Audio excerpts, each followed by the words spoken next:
Audiolibros en 15 minutos. Suscríbete al canal y explora un nuevo libro cada día. La ansiedad clínica es la forma más común de enfermedad mental. La mayoría de nosotros estaría de acuerdo en que la ansiedad es bastante normal. Sin embargo, pocas personas saben que la ansiedad clínica es en realidad la forma más común de enfermedad mental. Se diagnostica incluso con más frecuencia que la depresión, y 1 de cada 6 personas en todo el mundo sufrirá ansiedad clínica durante al menos un año en su vida. Además, la ansiedad parece ser una característica que desafía los límites de la cultura y el tiempo. Por ejemplo, en Sudamérica de habla hispana, la ansiedad se denomina ataques de nervios, los inuit de Groenlandia la llaman angustia en kayak y los iraníes hablan de angustia cardíaca. Independientemente de cómo se etiquete, todos estos términos se refieren a un estado común. La ansiedad clínica no solo se manifiesta en todos los países y culturas, sino que tampoco está vinculada a ninguna época en particular, y se ha discutido en documentos a lo largo de la historia. Por ejemplo, Platón e Hipócrates tenían sus teorías sobre la enfermedad, Spinoza escribió sobre ella y Sigmund Freud se preocupó por encontrar y definir los mecanismos de la ansiedad. Es importante tener en cuenta que la ansiedad no es una debilidad de carácter. De hecho, algunos sostienen que la ansiedad es en realidad el motor de la civilización, la creatividad y el genio inventivo. De hecho, muchas personas conocidas por su éxito e influencia, como Gandhi, Charles Darwin y Barbra Streisand, han luchado contra la ansiedad. Además de estas personalidades conocidas y respetadas, a unos 40 millones de estadounidenses también se les ha diagnosticado la enfermedad. Con una estadística tan asombrosa, sería absurdo llamar a todas estas personas demente. Lejos de ser una persona loca que no puede triunfar en la vida, el propio autor es un periodista y editor de éxito que puede mantener a su familia y criar a sus hijos a pesar de su ansiedad crónica. Por lo tanto, es evidente que la ansiedad clínica es una enfermedad universal a la que nadie es realmente inmune. Entonces, ¿cómo es vivir con ansiedad? La ansiedad es una enfermedad que hace que la vida sea difícil, estresante y embarazosa. La vida con ansiedad es una batalla constante. Algunas personas lo comparan con vivir con diabetes, en la medida en que las personas ansiosas tienen que soportar penas dolorosas todos los días. Al igual que el diabético, que tiene que controlar constantemente los niveles de azúcar en sangre e inyectarse insulina, una persona con ansiedad clínica debe estar siempre atenta a las situaciones estresantes y estar siempre preparada para drogarse para obtener alivio. Lamentablemente, estar ansioso es una limitación drástica en la vida cotidiana. Muchas personas ansiosas están confinadas en sus casas y, a menudo, prefieren quedarse en casa para sentirse seguras y en control. Por ejemplo, un hombre con ansiedad clínica no pudo caminar en un radio de 5 kilómetros alrededor de su casa sin vomitar sangre sin control. Algunas de las exigencias básicas de la vida son casi imposibles de cumplir para una persona ansiosa. Por ejemplo, el autor no puede subirse a un avión ni hablar en público sin consumir una mezcla de medicamentos y alcohol. El apego es otro problema grave para las personas ansiosas, ya que tienden a apegarse demasiado a sus seres queridos. Por ejemplo, cuando era niño, el autor no podía soportar estar separado de sus padres y, cuando estos se habían ido, llamaba a sus amigos, convencido de que sus padres habían muerto. Otra dificultad a la que se enfrentan las personas ansiosas es que su comportamiento suele ser impredecible y embarazoso. Por ejemplo, cuando viajaba a una ciudad extranjera, el autor visitó casi todas las instalaciones sanitarias, pero ninguno de los lugares de interés reales, porque estaba muy nervioso. El autor también tuvo una vez la oportunidad de visitar a la familia Kennedy. Desafortunadamente, debido a sus intestinos sensibles y estresados, terminó obstruyendo su inodoro y dejando todo el baño inundado. La causa de la ansiedad puede determinarse en la infancia. Existen diferentes teorías sobre las causas de la ansiedad.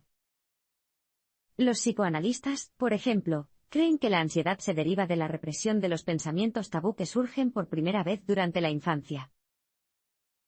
Tomemos, por ejemplo, la teoría del complejo de Edipo de Freud. Freud creía que los niños desean sexualmente a su madre y envidian a su padre, mientras que las niñas desean a su padre y envidian a su madre. Estos pensamientos sexuales o envidiosos nunca se materializan, porque el niño tiene miedo de que lo castiguen por pensarlos.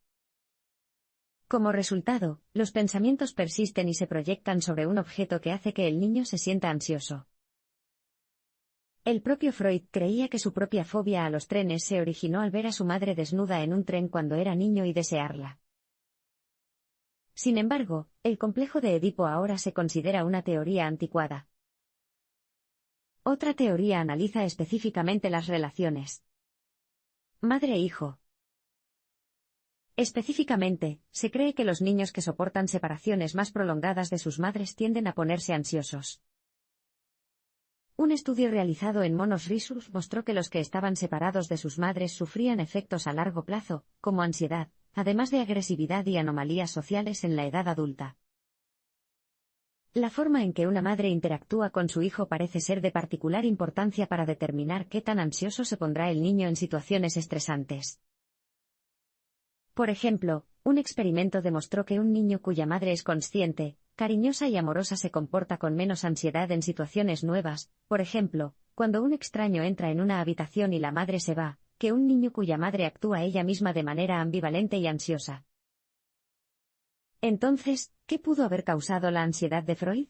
Bueno, podría explicarse por el hecho de que su madre se deprimió después de la muerte de su hermano, y dejó de cuidar a su hijo mayor. El autor también tuvo una madre ansiosa y fóbica, lo que puede haber influido en su propia ansiedad. Por lo tanto, parece que la forma en que se cría a un niño tiene una influencia considerable en su comportamiento futuro, y en su nivel de ansiedad. La ansiedad es una adaptación evolutiva, y se hereda a través de la genética. Aunque no es fácil vivir con ella, la ansiedad no es necesariamente un déficit o una desventaja. De hecho, es una adaptación evolutiva que se encuentra en nuestros genes. Según la teoría de la supervivencia del más apto, estamos programados para estar ansiosos por las cosas peligrosas, ya que alguien que tiene miedo a una amenaza, como una serpiente o un acantilado, tiene más probabilidades de sobrevivir que alguien que no lo tiene. Por lo tanto, estas fobias se desarrollan fácilmente porque eran miedos útiles en el pasado. Sin embargo, las personas con ansiedad clínica temen las cosas que no son intrínsecamente peligrosas, y la potencia de su ansiedad no tiene sentido desde el punto de vista evolutivo. Tomemos la fobia del autor al queso, por ejemplo. Está claro que esto no es adaptativo ni útil. También se ha descubierto que la probabilidad de estar clínicamente ansioso aumenta con ciertos genes. Ya. Se pueden observar niveles más altos de ansiedad unas semanas después del nacimiento, lo que indica una faceta genética de la enfermedad. Los estudios han demostrado que entre el 15 y el 20% de los bebés están significativamente más ansiosos que otros solo poco tiempo después del nacimiento. Los estudios también muestran que estos bebés se ponen muy ansiosos cuando llegan a la edad adulta. El autor también observa un vínculo genético entre su ansiedad y la ansiedad de su hija, dado que incluso ella comparte las mismas fobias, a pesar de que sus padres la criaron de una manera amorosa y afectuosa. Entonces, ¿qué genes son los responsables de la ansiedad? Bueno, los científicos han podido identificar algunos de ellos. El gen de la estadmina, por ejemplo, proporciona la capacidad de sentir miedo. Cuando se les quita esto a los ratones, ya no muestran miedo. También existe una correlación entre las variantes de un gen llamado RGS2 y las personas que están muy ansiosas. Así, podemos ver que una cierta cantidad de ansiedad asegura la supervivencia. Sin embargo, algunas personas están demasiado ansiosas y esto puede deberse a sus genes. La ansiedad es un producto del cuerpo y, por lo tanto, puede verse influenciada por las drogas. Así que hemos visto cómo la ansiedad surgió a través de la evolución y cómo se puede transmitir genéticamente. Ahora echemos un vistazo a la fisiología de la afección y a la forma en que pueden influir los fármacos. Primero, sabemos que la ansiedad se crea en el cerebro. Gracias a los escáneres cerebrales funcionales por resonancia magnética, fMRI, podemos observar que la ansiedad está relacionada con la hiperactividad en ciertas áreas del cerebro. Esta hiperactividad se puede observar en los lóbulos frontales de la corteza cerebral cuando se desencadena la preocupación por eventos futuros, mientras que el aumento de la actividad en el cíngulo anterior está relacionado con el miedo a hablar en público. Además de saber dónde se produce la ansiedad clínica, también sabemos que se deriva de un sistema neurotransmisor defectuoso en el cerebro. Específicamente, las personas con ansiedad clínica producen menos serotonina, un neurotransmisor que regula las emociones como la satisfacción y la felicidad, que las personas normalmente ansiosas. Entonces, ¿qué podemos hacer con estos hallazgos? Bueno, podemos estudiar el tratamiento farmacológico. Los medicamentos son una forma de tratar la ansiedad, pero no son para todos. Los ansiolíticos actúan al influir en los neurotransmisores del cerebro. El fármaco Xanax actúa uniéndose a los neurotransmisores GABA que inhiben la actividad del sistema nervioso central, lo que tiene un efecto calmante. Los medicamentos son una opción popular para quienes padecen ansiedad clínica. Solo en 2005, se recetaron 53 millones de Ativan y Xanax. Sin embargo, los medicamentos son controvertidos, ya que tienen efectos secundarios graves, riesgo de adicción y teorías según las cuales ciertos fármacos no son más eficaces que los placebos. Sorprendentemente, un estudio de 2003 mostró que solo 1 de cada 3 pacientes se sentía mejor después de tomar medicamentos contra la ansiedad. En cuanto a la adicción, el propio autor se hizo adicto a los ansiolíticos, incluidos el Xanax y el Paxil. Una vez intentó prescindir de ellos, pero la experiencia le pareció insoportable y, como resultado, volvió a tomar la medicación después de solo una semana. La terapia también puede ser valiosa para tratar la ansiedad.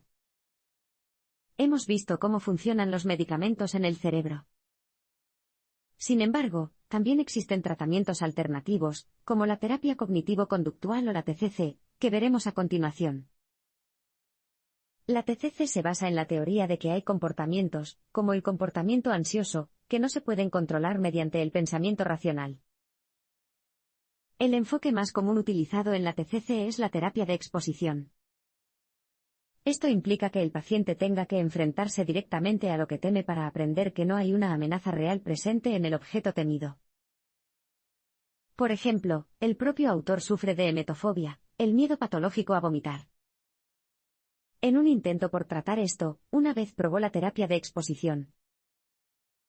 Como parte de la exposición, tuvo que tomar eméticos para inducir el vómito. Desafortunadamente, esto terminó en un desastre y, en lugar de vomitar por el emético, terminó ahogándose. Los terapeutas cognitivo-conductuales también creen en llegar a la fuente de la ansiedad, y que ésta suele estar oculta en la mente del paciente. El terapeuta del autor utilizó lo que se conoce como exposición imaginaria, creyendo que había algo más existencial que le causaba ansiedad.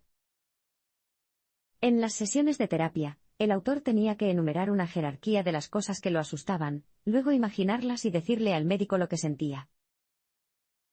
En una ocasión, el autor empezó a llorar sin saber realmente por qué.